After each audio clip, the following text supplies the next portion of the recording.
On This Week in Enterprise Tech, we not only talk about how logging and monitoring can save your organization when it comes to data breaches, even data breach notifications. Curtis talks about how we're using too many security tools. Plus, Brian, Curtis, and I talk with Matthew Halliday from Incorta about data analytics and business intelligence. Twy on the set. Netcasts you love. From people you trust.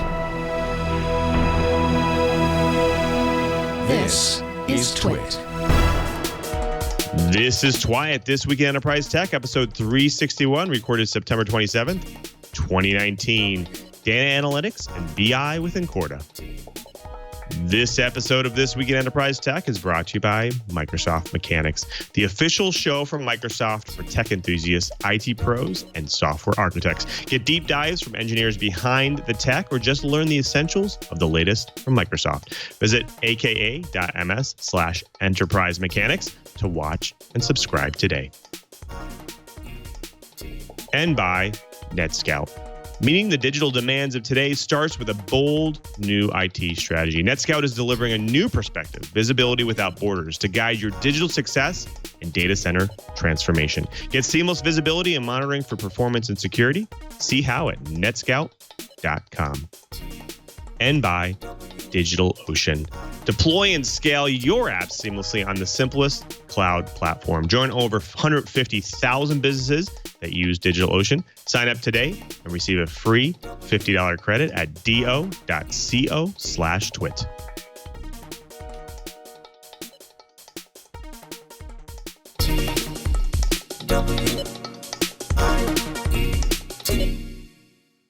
Welcome to Twy at This Week in Enterprise Tech, the show that is dedicated to you, the enterprise professional, the IT pro, and that geek who just wants to know how this world is connected. I'm your host, Lou MARESCA, your guide through this big, giant world of the enterprise.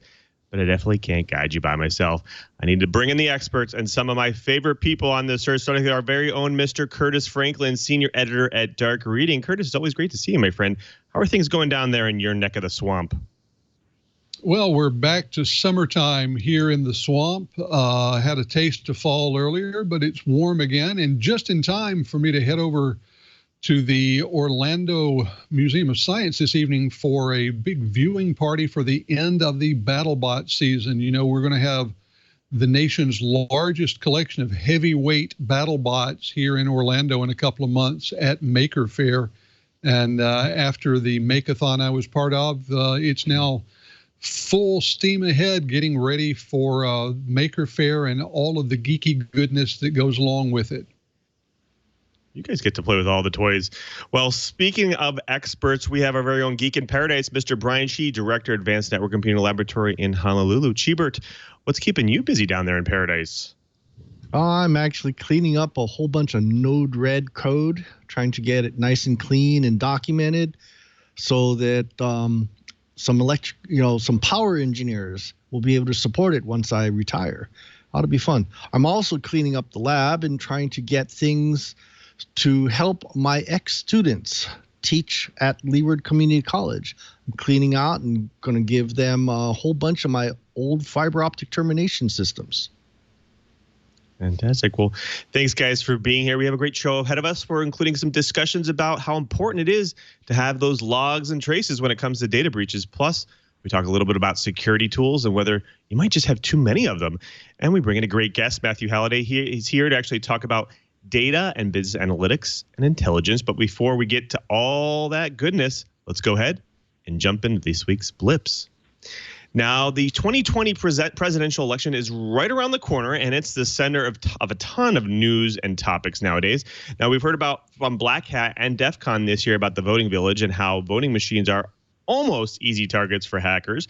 Now, the question is, why are they so easy? Now, what are organizations doing, and what shouldn't they be doing when developing secure tech these days? Well, let's start with what the report was saying, that was just released. It says that voting machines used in dozens of states still remain vulnerable to hacks. Now, it warns that without an upgrade, elections might not be able to be trusted. Now, the 47-page report is the product of researchers who organized a shakedown of voting machines at DEF CON's voting village. Now, there were over 100 machines there, letting hackers loose on trying to hack them. Now, the voting village participants were able to find new ways or even replicate previously published methods of compromising every one of the devices in the room. Now, the report urges election officials to use machines relying on voter-marked paper ballots and pair those with statistically rigorous post-election audits to verify the outcome of elections reflects, and that will actually show the real reflection of voters. Now, the authors also warn that supply chain issues continue to pose significant security risks,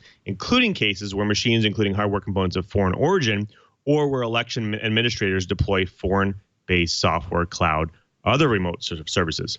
Now, ultimately, the report notes flaws that have been acknowledged for years.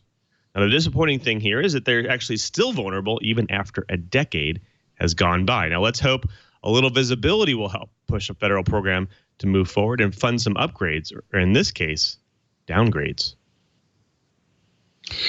Well, the shift to serverless is real.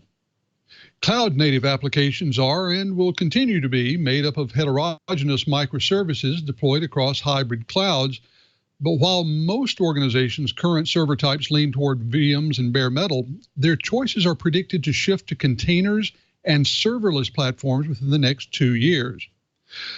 A research group called the Enterprise Strategy Group, or ESG, their analyst report, researchers found that 34% of respondents use serverless extensively, while 18% currently use serverless on a limited basis, 16% plan to start using serverless within the next 1 to 2 years, and 28% are currently evaluating serverless. Only 3% of companies out there don't have any plans involving serverless at all. The drivers for serverless functions, well, those include improved security, network-based tech to secure against attacks, security functionality embedded in source code containing serverless function calls, and faster time to market when developing new applications. Now, with all this, there are security concerns. The API vulnerabilities are the top worry when considering serverless functions, followed by exposure of secrets, API calls that result in unencrypted data transfer, escalated privileges, and use of unapproved APIs. Now, how are people doing this? DevSecOps is emerging as the primary means of protecting cloud-native applications, with more than half of respondents incorporating security into DevOps. Another 20% plan to do so. However, as of right now, only 8% of organizations are currently securing 75% or more of their cloud-native apps using DevSecOps practices. Well, the headline is, no, it wasn't a virus. It was Chrome that stopped Macs from booting. This last Monday night, Variety reported that film editors around Los Angeles who had Avid Media Composer software installed were suddenly finding that their Macs were unable to reboot. The publication speculated that malware may have been the cause. Well, by Wednesday, Google disclosed the real cause, a Chrome browser update. Specifically, it was a new version of Chrome's Keystone updater that caused so many Macs to stop rebooting, according to this Chrome open bug post. When the update was installed on Macs, it had disabled a security feature known as System Integrity Prevention and met a few other conditions. A crucial part of the Mac system file was damaged, a Google employee said in the forum. Quote, "This appears to be an issue with a new version of Google Keystone." Unquote. A different Google employee wrote earlier in the thread, quote, "We have halted the rollout and are working on remediation right now," unquote. SIP, as System Integrity Protection is usually abbreviated, was introduced in 2015 in the El Capitan version of Mac OS. As its name suggests, SIP is designed to protect the integrity of the OS by, among other things, protecting certain files and folders from being deleted or modified except by specific authorized processes. It would appear a bug in the Chrome update inadvertently attempted to modify parts of the macOS file system. When SIP was enabled, as it is by default, SIP worked as designed and prevented the change. When the protection was disabled, however, the file system was modified in a way that prevented Macs from rebooting. Specifically, according to the Chrome bug thread, the buggy Chrome update removed a crucial symbolic link pointing to the /var folder. Quote, this results in system instability that may include failure to launch new UI applications, failure to resolve host names in most already running program, and failure to reboot successfully, unquote, one of the Google employees said. Talk about unintended consequences. Oh my goodness. Well, this is certainly not the first time something like this has happened. I still remember the original default settings for IP tables on Linux, and boy, was that a lot of fun.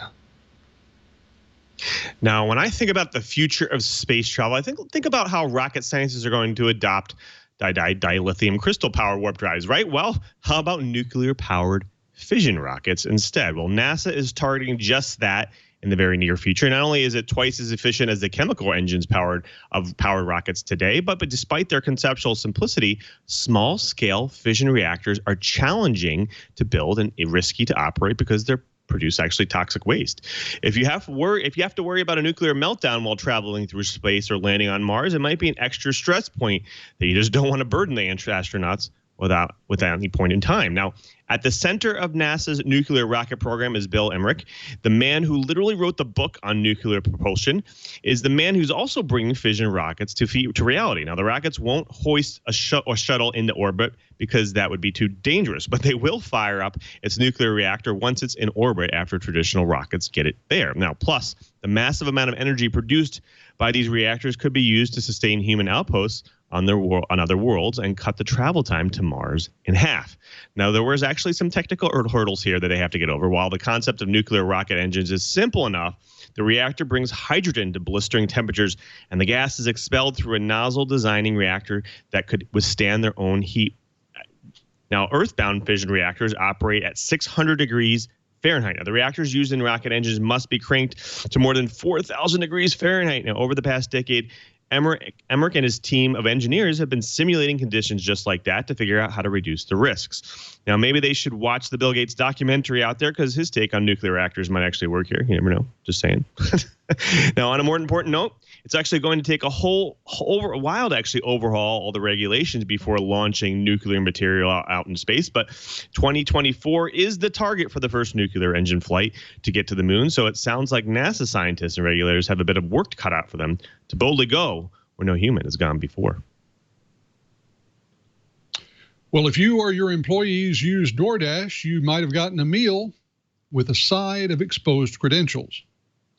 Food delivery service DoorDash this week confirmed a data breach exposing information belonging to 4.9 million consumers, merchants, and delivery workers on its platform. DoorDash learned of, quote, unusual activity involving a third-party service provider, end quote, which it did not specify earlier this month. An investigation revealed an unauthorized party accessed some DoorDash data on May 4th, 2019. While the company says that it took immediate steps to block further access by the intruder, it's not at all clear why the breach took nearly 5 months to notice. Those who joined the platform on or before April 5th, 2018 are affected by the breach. If you didn't get in on the DoorDash action until after April 5th, 2018, you're in the clear. The type of user data compromised could include profile information such as name, email address, delivery address, order history, phone number, and hashed and salted passwords. Attackers may also have obtained the last 4 digits of some consumers' payment cards. However, DoorDash emphasized that full payment card numbers and CVVs were not accessed.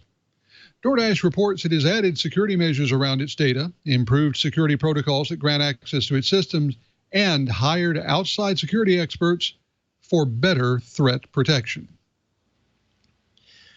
Well, I'm going to add a little bit more salt to the wound. In this case, a high-severity vulnerability in vBulletin is being actively exploited.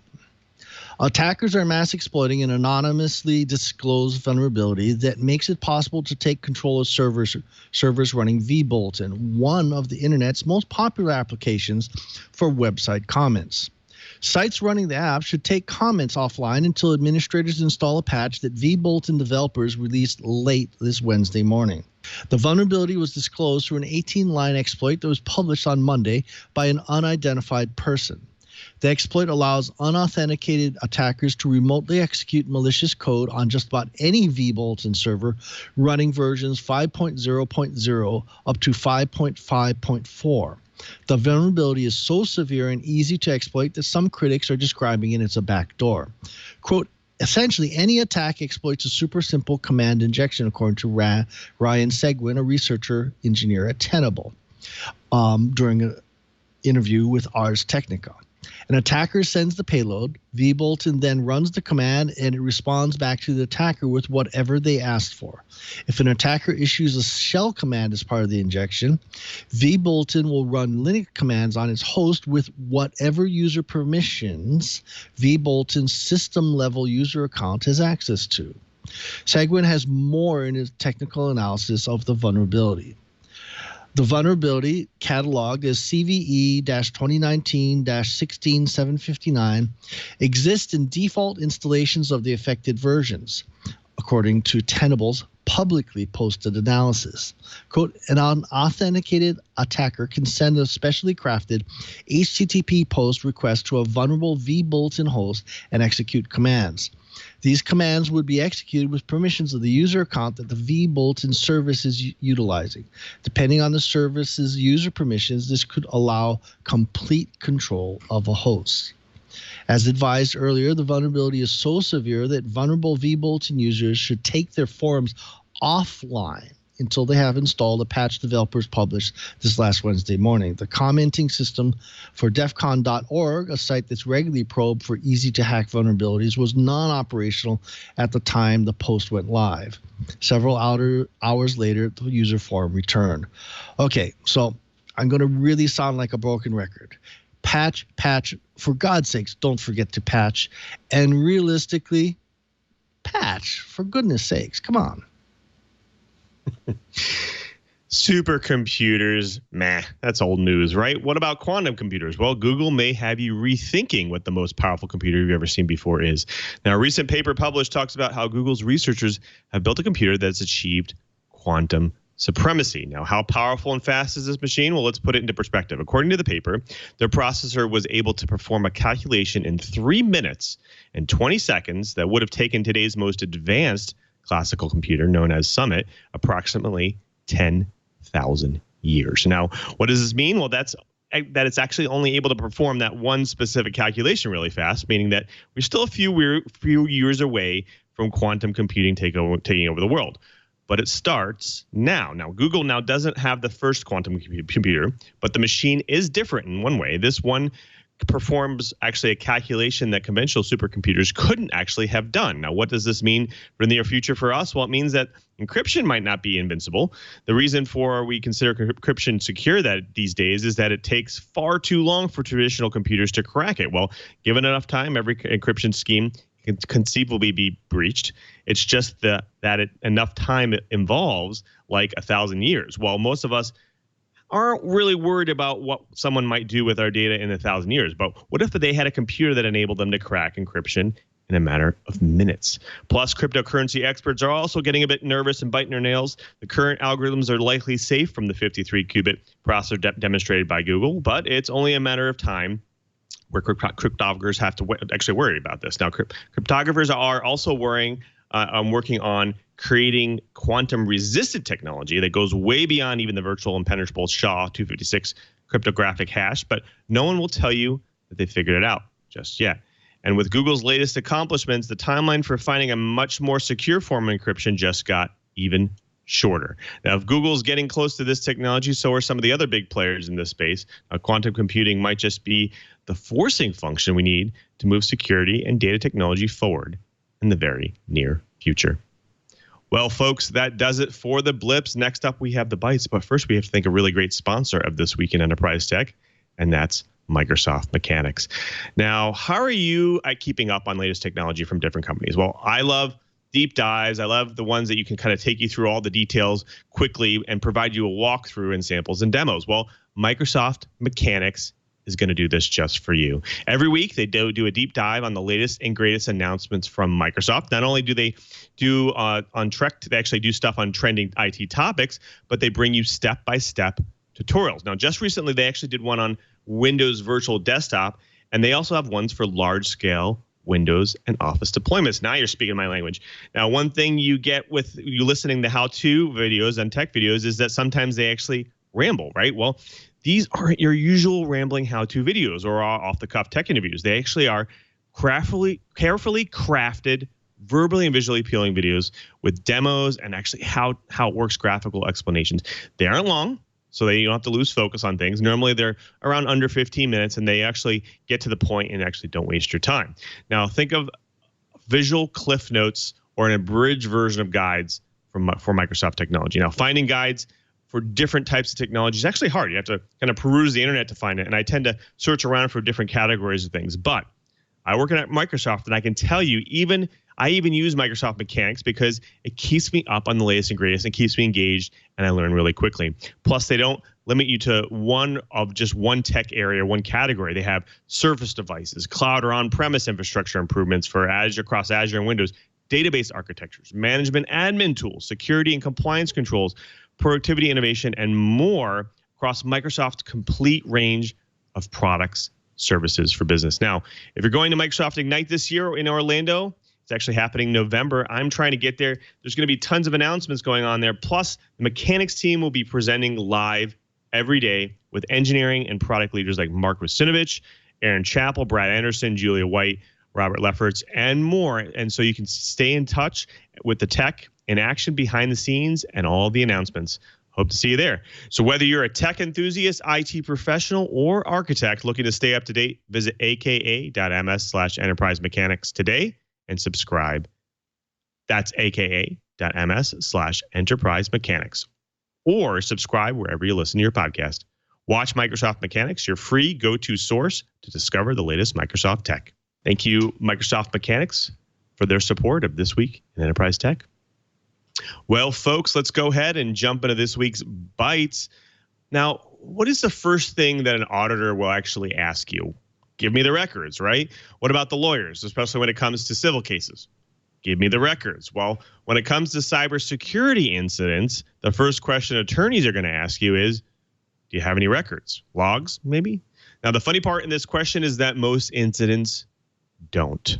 Now, if your organization is attacked by ransomware, no matter how simple or small the attack is, if you don't have logs, the job of your attorney and sometimes your insurance claims can become complicated. Now, attorneys already have a difficult job of navigating the law, let alone the statutory framework applicable to cyber events. Now, remember the part of the law that says you must give notice to clients and customers, employees, patients, and other affected individuals. Well, that has to be done based on the evidence of a cyber event.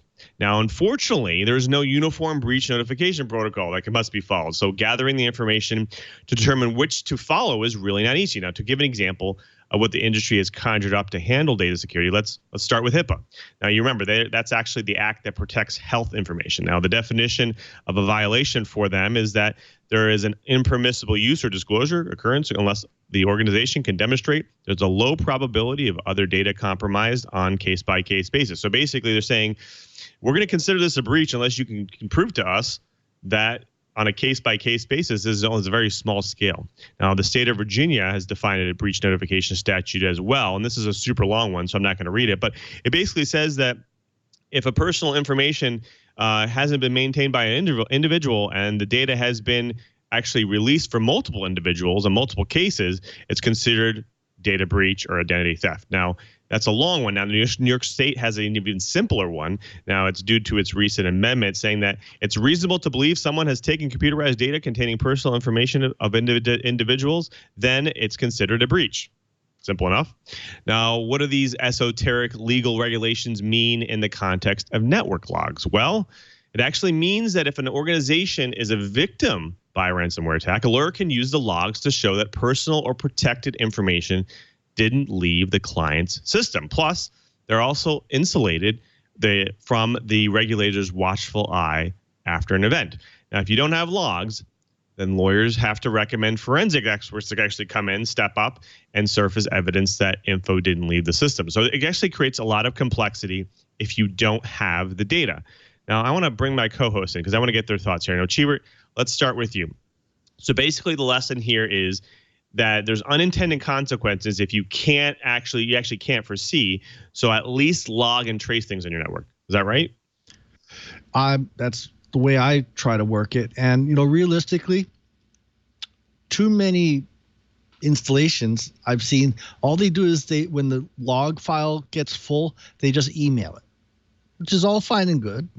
That's better than nothing. But I'd like to see something more, one of these days. But yeah, I totally agree. You have to log, and you need to collect your logs, at least, someplace where they can be searched, because that's what the lawyers are going to want. And if you want to have your cyber insurance claim even looked at, you're going to need some logs. Makes sense. Now, Curtis, I want to throw this over to you because HIPAA is a big one here. It's one of the strongest of the data protection acts out there. Now, if you have an organization that didn't have even some simple evidence like logs, could they shut you down here? Is that something that they can basically say, you don't follow our regulations, so they're going to just shut you down because you don't have the proof? Well, yes, and the mechanism that they would use to do that is some fairly substantial fines that can apply daily until you do produce that information. There are other regulatory agencies that can do something similar. For example, OSHA, should you have a breach that involved your IT and OT systems, something happened with machinery and an injury to a worker was involved, they could demand the information on all of that and put a fairly significant fine on you every day until you produce it. So, they have some pretty significant blunt instruments they can use to get compliance. And, I think the important thing here from a legal perspective is that you have to produce the data, but you also have to have processes and procedures for how you collect it, how you store it, and when you get rid of it. That's the sort of thing that is critical. If you have in your records that you keep it for a given period of time, let's call it 1 year or 365 days, and then on the morning of day 366, you delete it, then so long as you follow that, you should be in pretty good shape should the regulators come calling. The part that gets people in trouble is when they don't have a policy on storage and retention. Someone comes in and is a whistleblower, or there's an accident or a breach or some sort of activity that gets the regulators involved, and all of a sudden the company decides that it's time to go through and do digital housekeeping and starting deleting files. That's the kind of activity that gets the regulators and the courts' attention in a big way. And all of a sudden, what was really expensive becomes outlandishly expensive and may actually have some jail time involved. Makes sense. Now, Chip, I want to throw this back to you because you've done this before. You understand. You've worked in networks like this. What kind of logs are we talking about here? What is the simplest form of data that they can provide? What or if data is leaving the system? Well, realistically, the sad part is there are way too many logs. So let's just look at, say, a Linux server as this great example.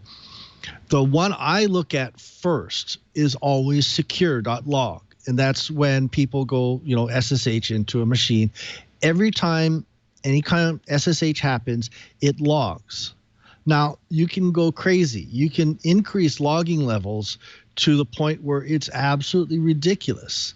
And that's one of the things I want to talk about, in that, logging is wonderful. It can be really tiny, just, when things get turned on or off, say hardware or something like that. But it could also get ridiculous on every time someone touches a file.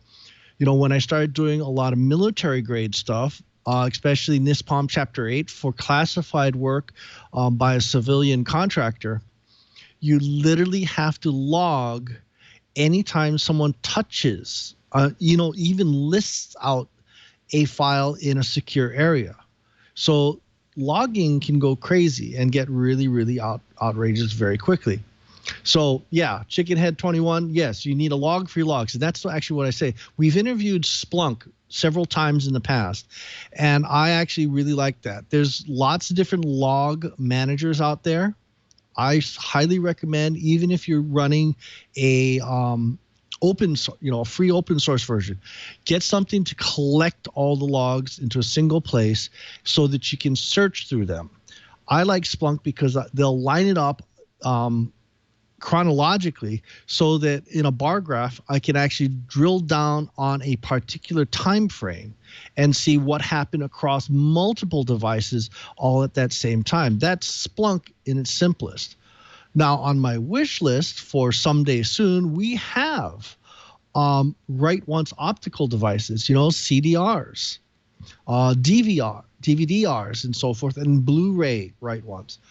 What I would love to have, instead of having to collect everything in one place and then write it in bulk, I would love to be able to treat that optical device almost like tape, so that every log entry gets written to this write once medium sequentially, over chronology. And if something happens, say some breach happens, I can go and say, okay, close this optical media.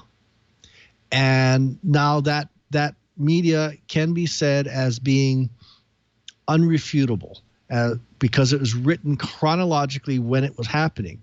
And all it is really a software change. We actually use the Primera optical robot for the Aloha Cabled Observatory. We use it for hydrophone data.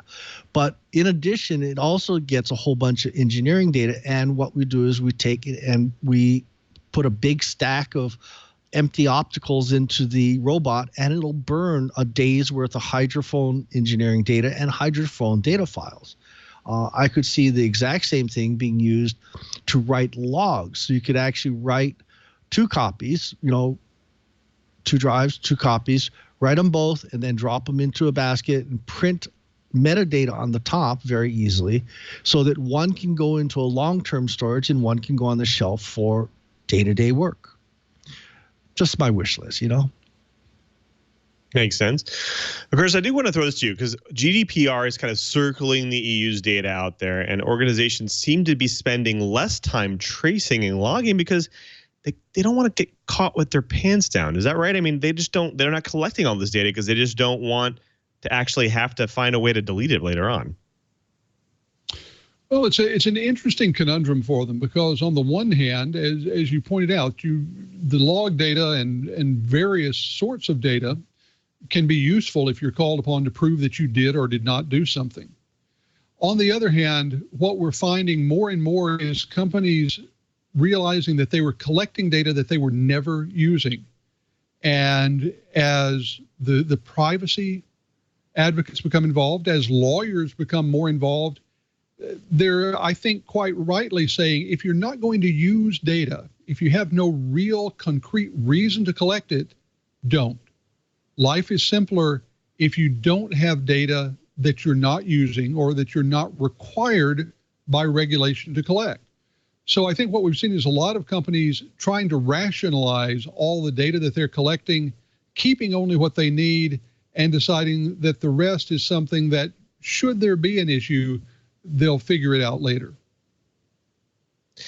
Now, Chee, I do want to throw the last word to you before we get to Curt's next bite, but we have things like PIPEDA in Canada, there's FINRA here in the United States. There's lots of different regulations around handling data and data privacy and data security.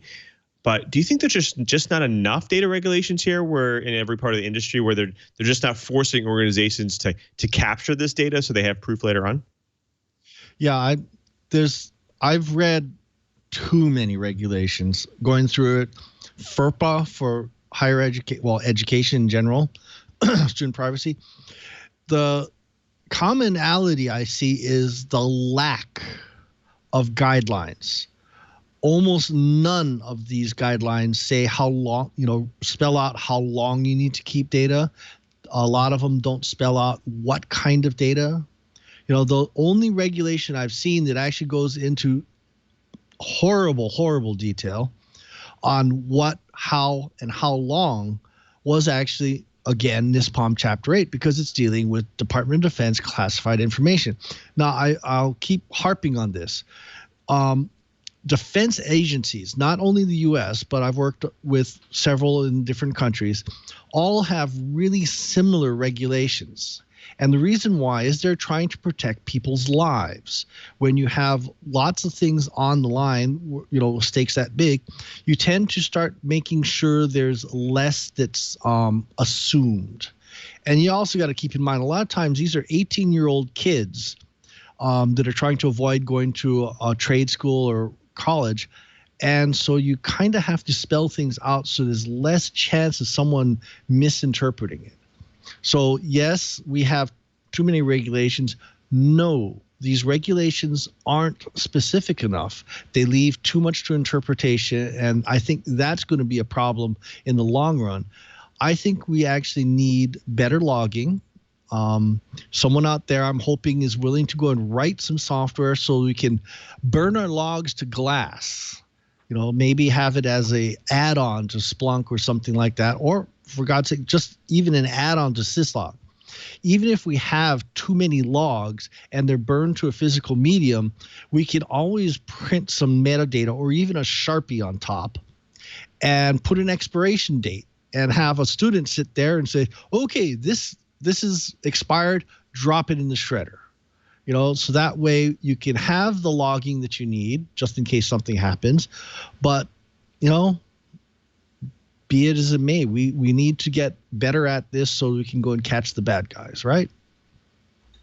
That's right. Well, speaking of extra tools and additional tools for organizations, Curtis, you want to get into maybe there's too many tools.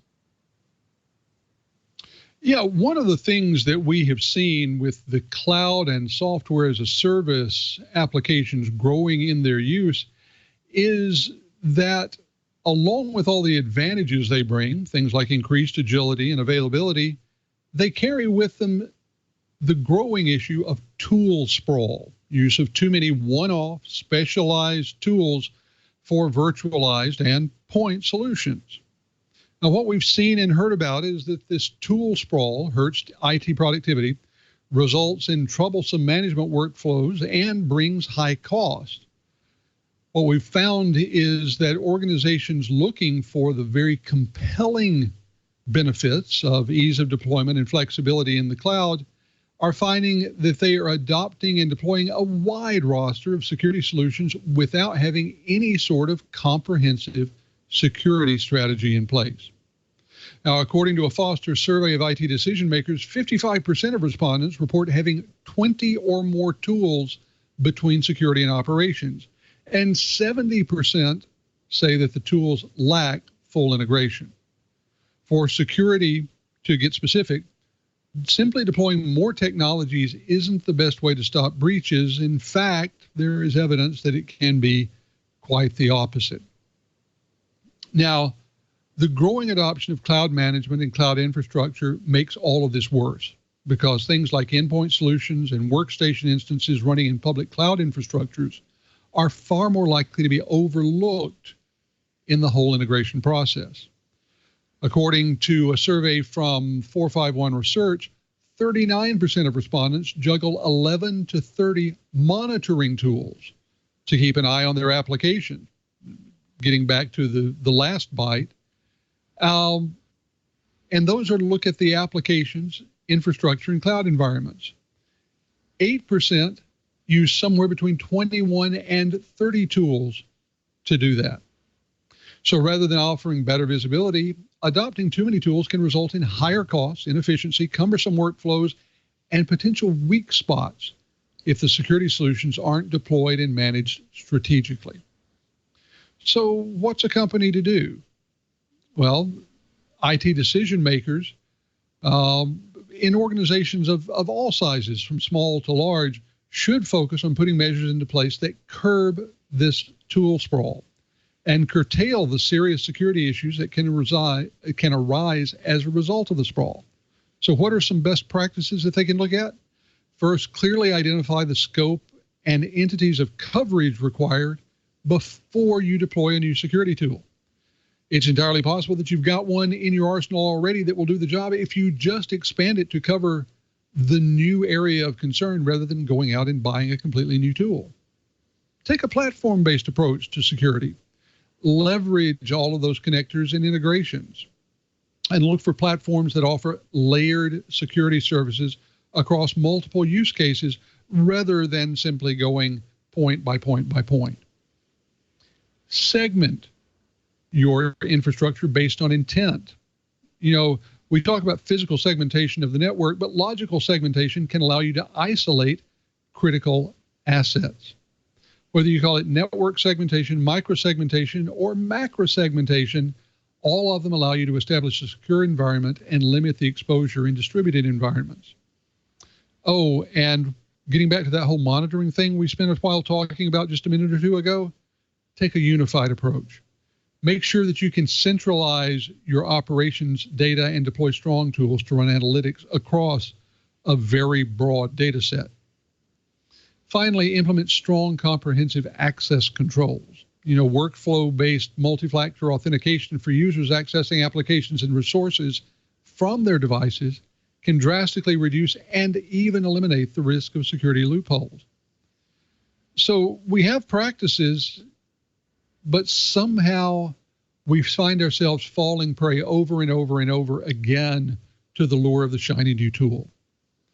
So I want to turn to my co-host, Lou. I'll ask you first, is too many tools something that lives only in the security realm, or have you seen this be an issue in other areas as well?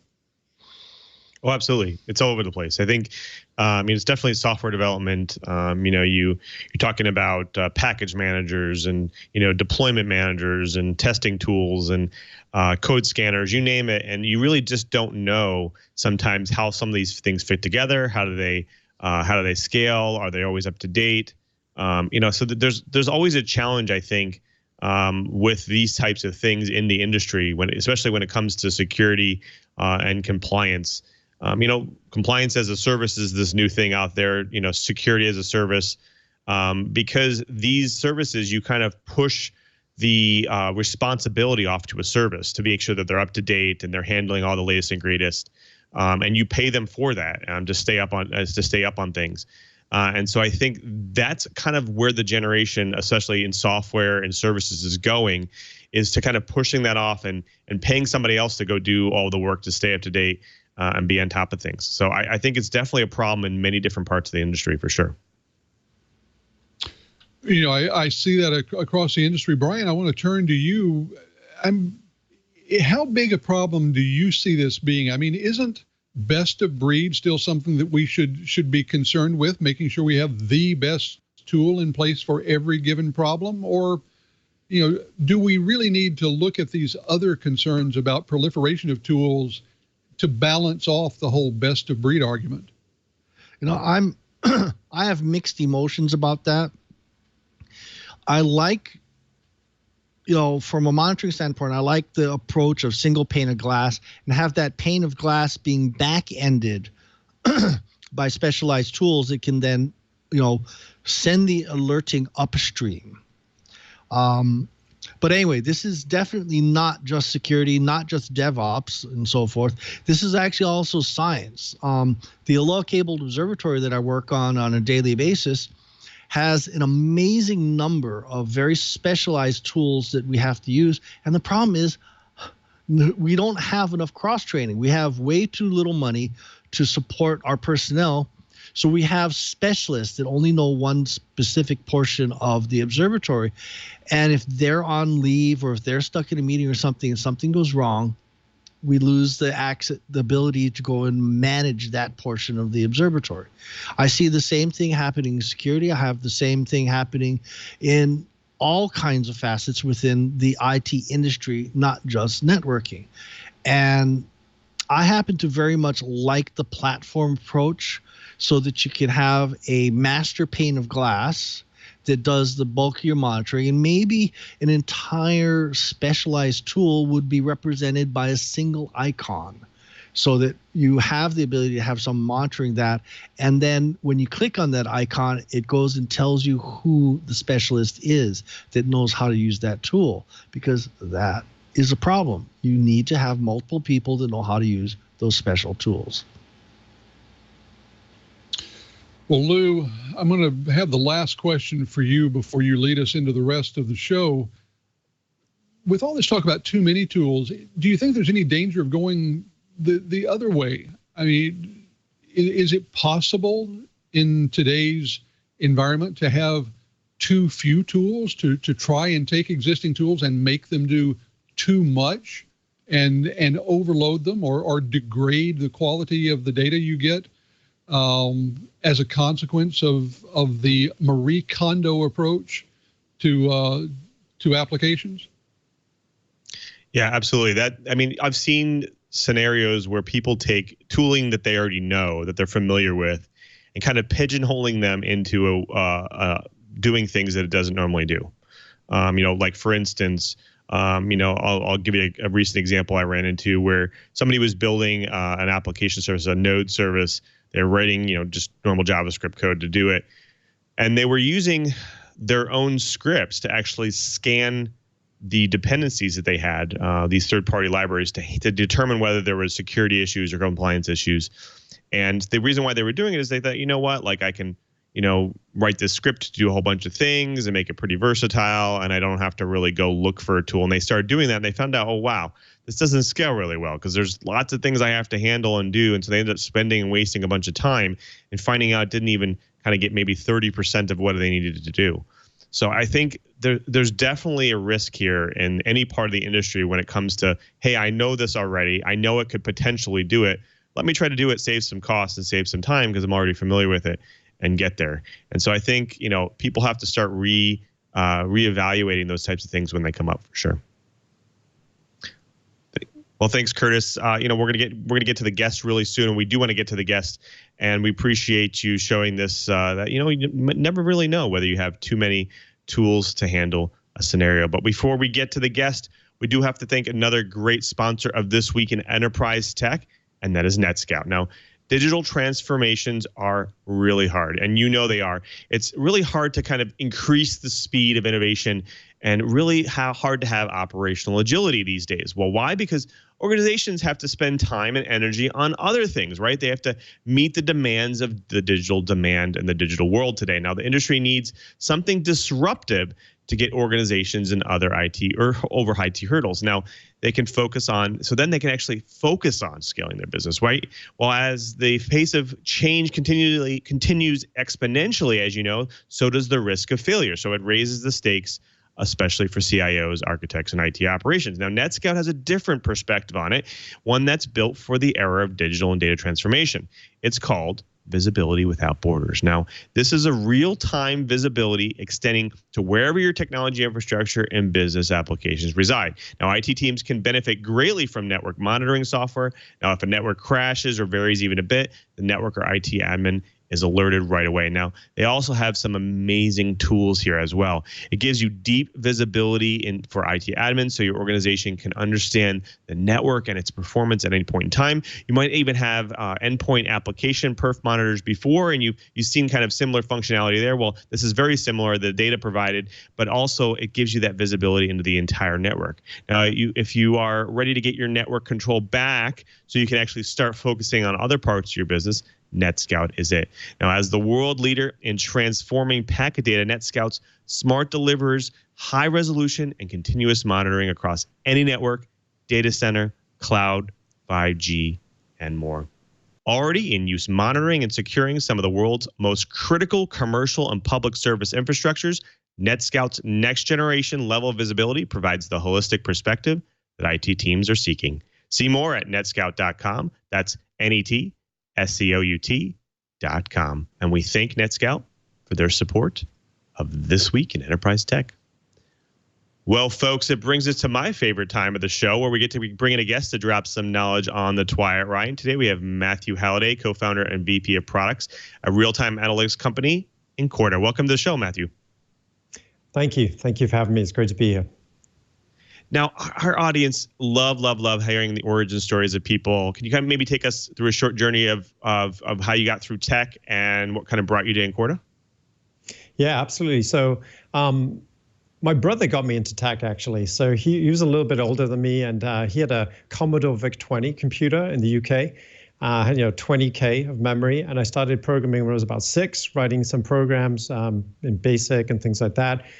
Then we moved up to a 32K machine. I remember being amazed at what I could do with this BBC B, Model B machine. And just kind of kept on with it, used it, loved using technology, loved music, and I would use technology with music. So I would use like an Atari computer and record songs and do all those kind of things with it.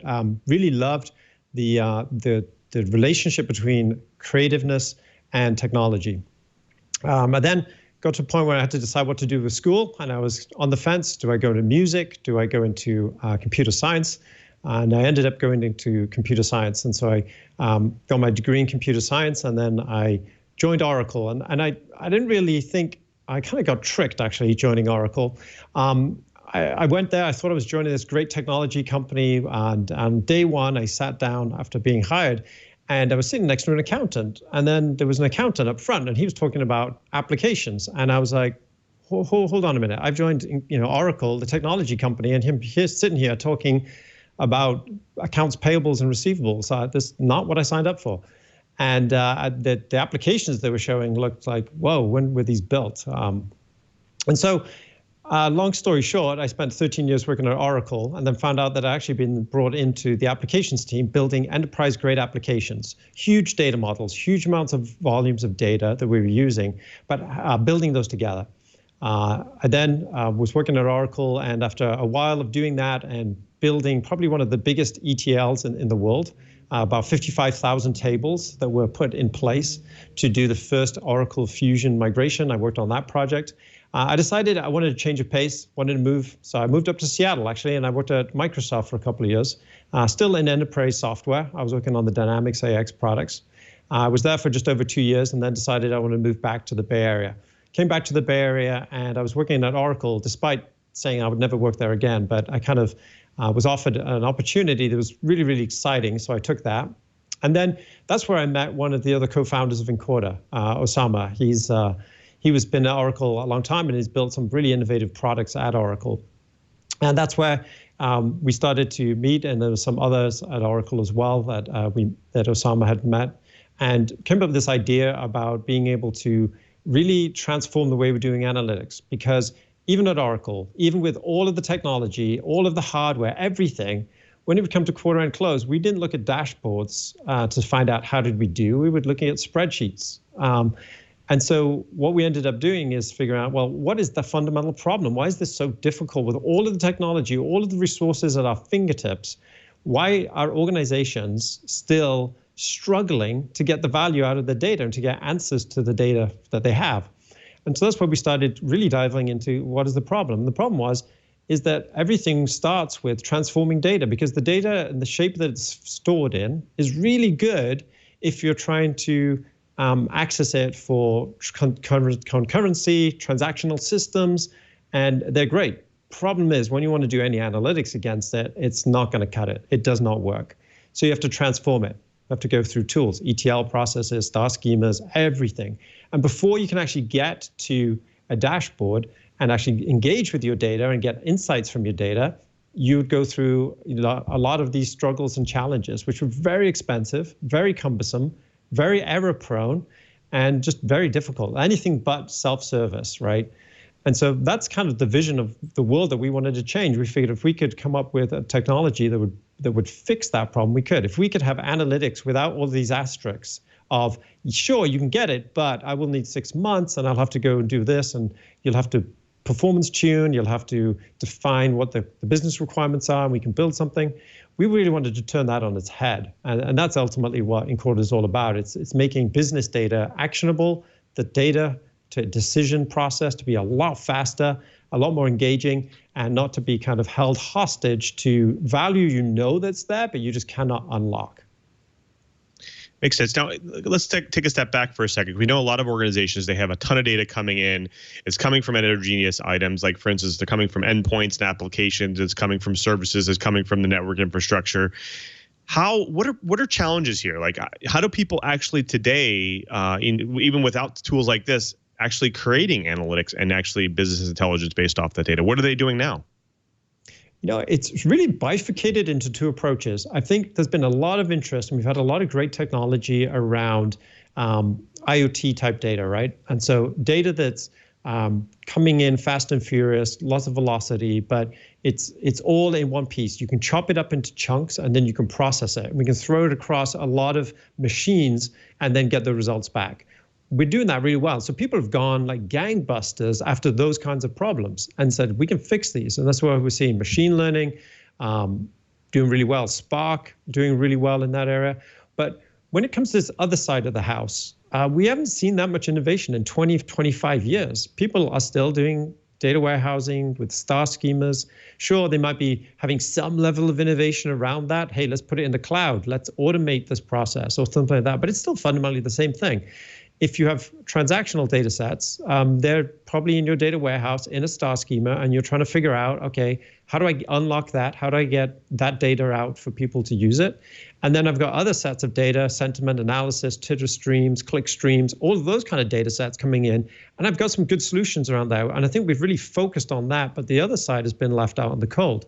Now, I think to tell any story well, you need to know both sides of the equation. And very often, things that are in your general ledger, things that are in your accounting postings, do not capture everything that happened. They don't capture sentiment analysis from Twitter. They don't capture what was the weather on the particular day. If you're Starbucks and you're wondering, well, why did we sell less, iced drinks on this day? Well, maybe it was unseasonably cold that day, right? 20 degrees cold and everybody wanted hot coffee. All of these kind of things are not captured. And so the real challenge has always been, how do you join them? How do you bring them together and make them actionable? How do you do that? And that's been something that's really been a problem, because the two data sets are fundamentally trapped in two very different models. And there's been nothing that can bring those two together for you. Makes sense. Now, one of the interesting things here is we do hear there's a lot of data analytics companies out there today. Obviously we talked a little bit about Splunk in the beginning. There's Tableau. There's a lot of these other companies that are being acquired because they do something similar that you say, hey, we acquire the data that you don't know you even have, and then we generate analytics. What is Incorta kind of doing that's different from those companies, or that maybe even provides even more value? Yeah, what we see is happening is we see there's a convergence happening. I think we've had a lot of people who have been building out applications, looking at what's the best ETL tool, what's the best database tool, what's the best analytics, visualization. But I think we're seeing a shift in the industry now where people are moving towards unified data platforms, where it's not best of breed sticking these things together, where I can't understand the data lineage between them. There's a lot of black boxes that people have no understanding of their data. Those systems don't talk seamlessly together.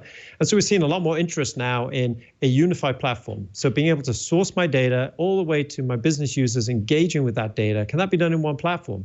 That's what we believe is the model. And so that's what we're doing at Incorta, bringing that data in and making sure that the tool sprawl that you're talking about is we can cut that down. I've worked with customers, they've had 30 analytics tools, and they say, really another one? And they're really looking to bring things down and to say, hey, we want to standardize on fewer tools, fewer versions of data.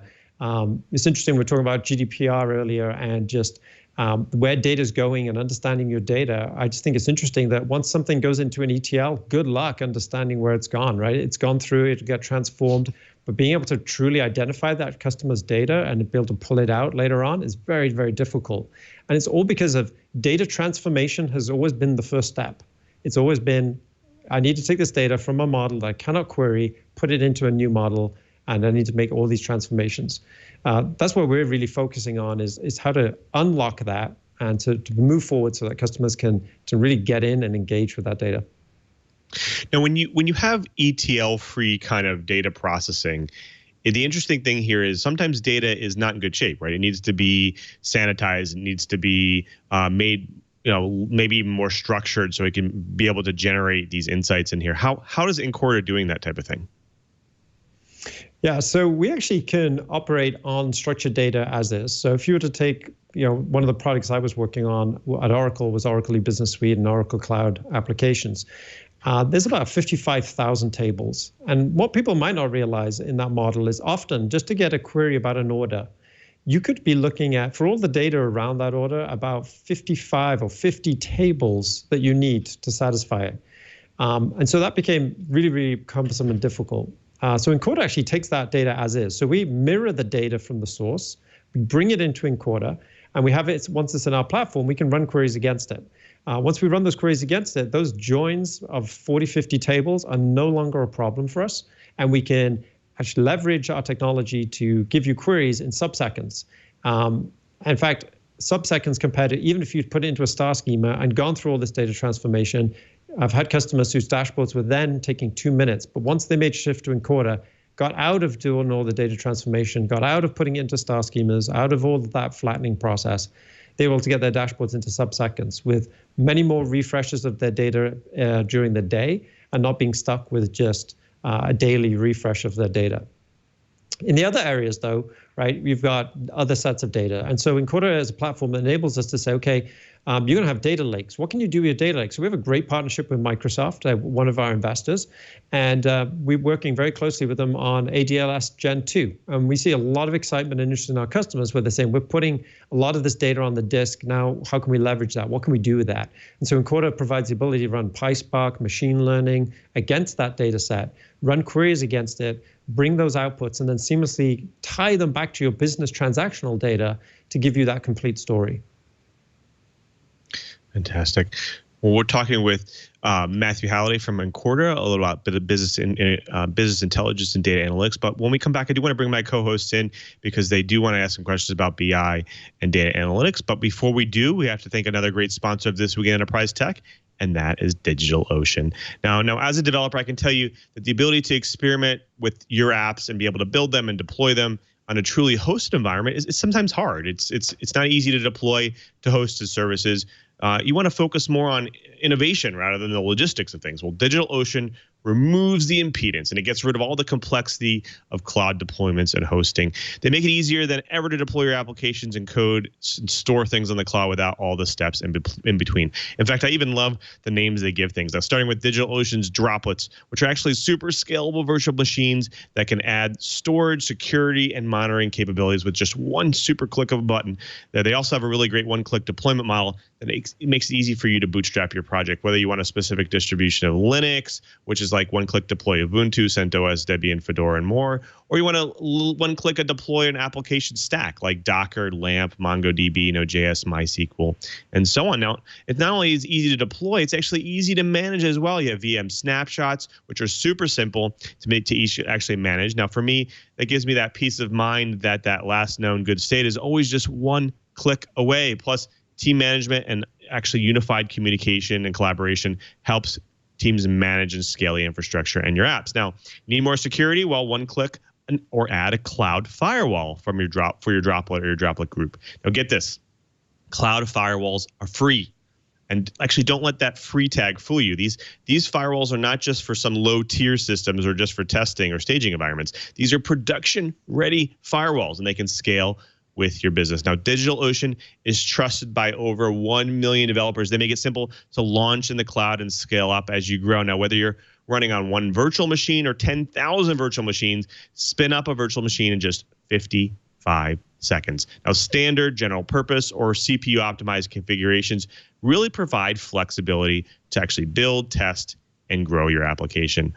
Now, to meet the demands of digital market, DigitalOcean follows that great pricing model, predictable pricing. They always know, you actually always will know what you're going to pay with and flat rate pricing across all the data centers. No more complexity when it comes to understanding your future bills or paying your current ones. Now, is your site starting to become really popular and needs to scale quickly? Well, load balancing are highly available. They actually have fully managed services that works right out of the box and can be deployed fast as a droplet. Now, there are tons of reasons why you should consider DigitalOcean, even some of the extra stuff they don't actually charge you for, like 24/7, 365 world-class support. There's actually monitoring and alerts, 99.99% uptime SLA. They actually have team accounts, full DNS management, 12 global data centers, and more. And if you ask me, DigitalOcean has you covered across the board. Now, there's no reason why you shouldn't go and try out DigitalOcean right now, especially to support Twit. Go to do.co/twit. Now, even if you think you might have a project in the future, or you're going to go, you should go out right there. Sorry, you should go out there right now and actually try it out. Now, over 150,000 businesses, including some of the world's fastest growing startups, rely on DigitalOcean to remove infrastructure friction and deliver industry-leading price performance. DigitalOcean's on a mission to simplify cloud computing so developers and their teams can spend more time building software that changes the world. Go to do.co/twit today to sign up and receive a free $50 credit. That's do.co/twit for a free $50 credit. DigitalOcean, designed for developers, built for businesses. And we thank DigitalOcean for their support of This Week in Enterprise Tech. Well, we've been talking with Matthew Halliday from Incorta about business analytics and business intelligence. Now, one thing that's interesting here is that we've heard a lot about quality of understanding the signals, right? And being able to have KPIs so that people can kind of understand. And you talked a little bit about not having a dashboard to go to, but having more of signals to actually act on. Can you maybe go into that a little bit more and what that means and how it will actually help organizations both at the IT level and all the way up to, let's say, CTO, CIO side of things? Yeah, I think what's actually interesting right now is that people have been building out dashboards without maybe even understanding the impact they have. And I think really what you've got to figure out and check is, what's the value of my analytics, right? I need to put analytics on the analytics, if you like.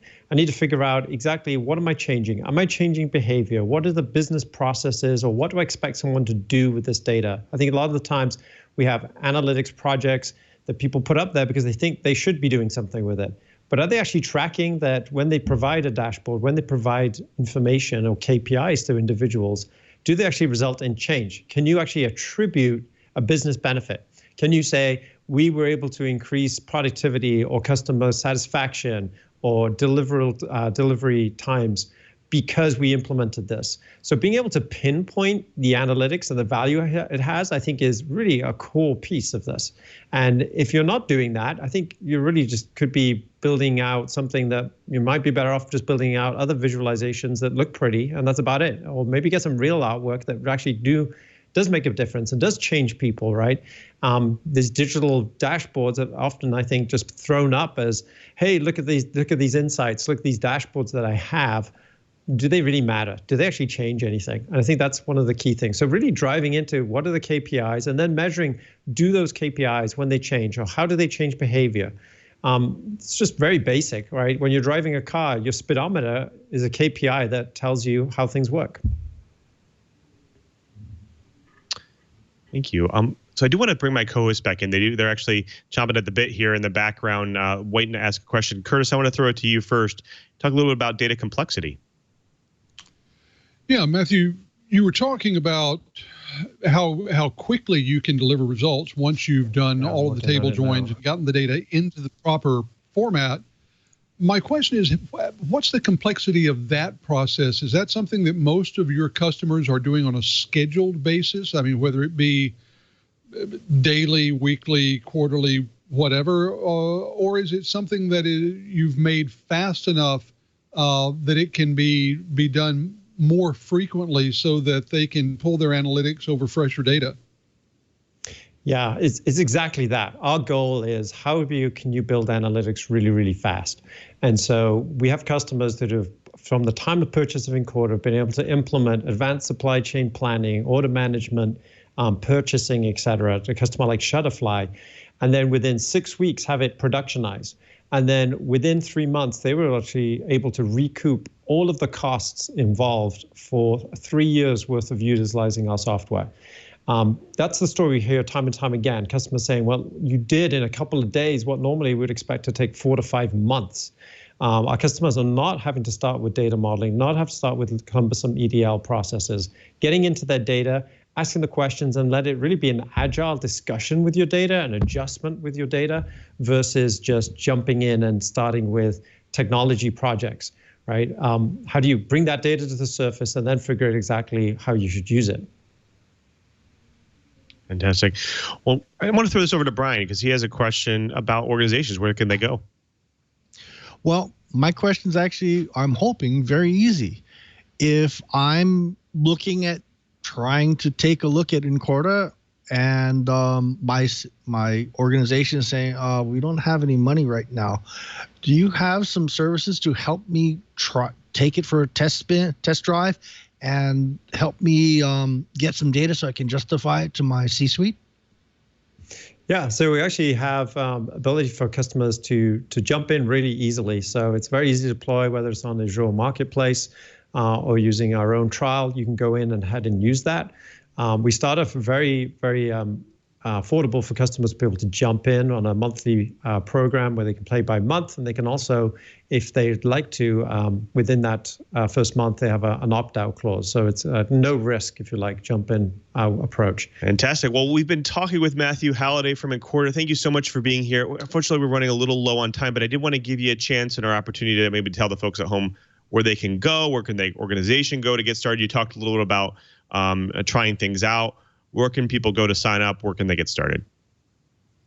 Yeah, absolutely. Awesome. So you can go to Incorta.com, and on there you will see there's an option to go in and start. You can get a demo or start a 30-day free trial. So you can go in there and start utilizing the product, and we'll have get back to you real quick with having an environment for you to get in and get your hands on. There's also a lot of demos, assets as well available if you want to, you're not really ready to commit to that yet, and you want to just kind of take a little bit more about who we are, what we're doing. There's a lot of webinars, a lot of recordings, a lot of demos that you can see of the product in action. And a lot of this really makes sense when you just see the ease at which you can go from a complex application to a dashboard in literally under 10 minutes. And we can literally do the same thing in your customer environment. I think that's something that it's pretty exciting. So that's where I'd recommend customers go, sign up, learn more. The claims that we make, quite honestly, are very audacious. They're very much, people say, I don't believe you, or they said, we've heard this before, it's been said before. And I say, I absolutely understand that. If you did just believe me, you probably don't understand the magnitude of what we're saying and what we're trying to do. But every single one of our customers were at that point. They were incredibly skeptical. But they took that step of jumping in and taking a look. And are you willing to learn more is really the question. Because if this is true, this can really transform your business. And we've done it time and time again. We do have a customer summit, an Incorta summit next week. Actually, Thursday of next week, they'll be in Menlo Park, California, in the Bay Area. The opportunity, you can visit there as well. And learn more and meet with other customers and hear about what they have to say about Incorta and to say, are these claims real? Can you really do this? I think that's really what people need to go and take a look at and see if they can answer that question for themselves at the end of the day. Well, folks, you've done it again. You've sat through another hour of the best dang enterprise podcast in the universe, according to 9 out of 10 ETL policies. But I want to thank everyone who makes this show possible, especially to my co-hosts in crime, starting with our very own Mr. Curtis Franklin. Curtis, you are busy with maker projects, doing some great articles. Where can the folks at home find you and what you're up to? Well, as always, they can find my writing at Dark Reading, and especially in the new section called The Edge at Dark Reading. Matter of fact, I've got an article up that I would love to get the Twilight Riot's take on. It looks at different varieties of DDoS attack, letting people take a look and understand what the differences are, just how many ways there are for the bad guys to make your life utterly and completely miserable. Would love to have your take on that. Let me know. And as always, follow me on Twitter to see what I've been doing lately. I'm at KG4GWA, also on Instagram at Curt_Franklin. So take a follow. Would love to hear your comments on what I do. Thanks, Curtis. We also have to thank our other co-host in crime, Mr. Brian Chee, our geek in paradise. Cheebert, where can the folks find you, your work, and what you're up to? Well, on Twitter, I am ADVNETLAB, Advanced Net Lab. But I just added Instagram. I'm experimenting with throwing out some old pictures and things like that, getting used to the interface.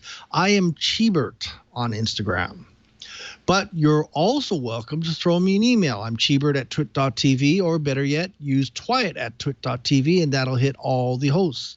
We'd love to hear your ideas and topics that you'd like to see on future shows, and I will go and make every attempt to go and book a guest that talks about something near and dear to your heart.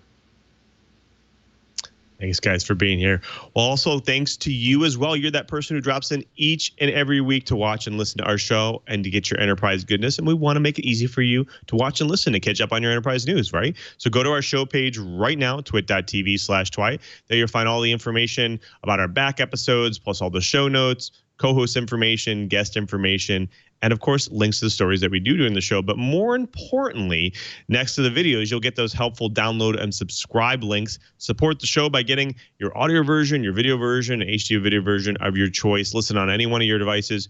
Use your podcast app of your choice to get the best way. It's actually the best way to stay on top of your enterprise and IT news each and every week. Now, after you subscribe, share the show with your friends. Share the show with your coworkers, your family, because we love doing this show, and with your support, we can continue doing it.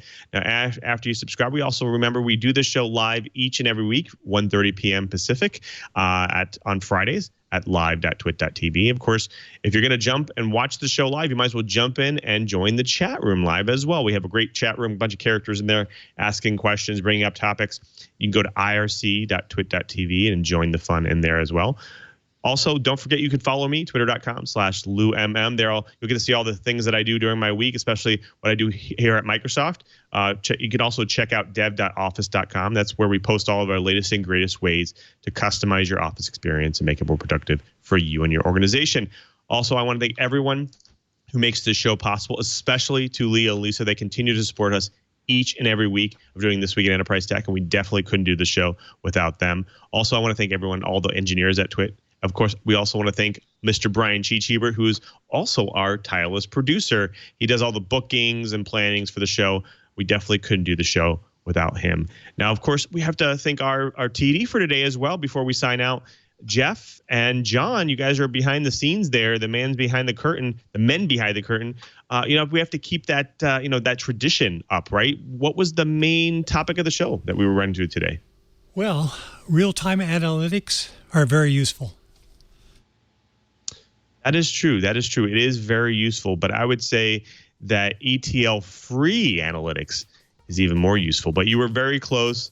Maybe next time you guys will get it for sure. Thanks, Jeff. Thanks, John. And until next time, I'm Lou MARESCA, just reminding you, if you want to know what's going on in the enterprise, just keep quiet.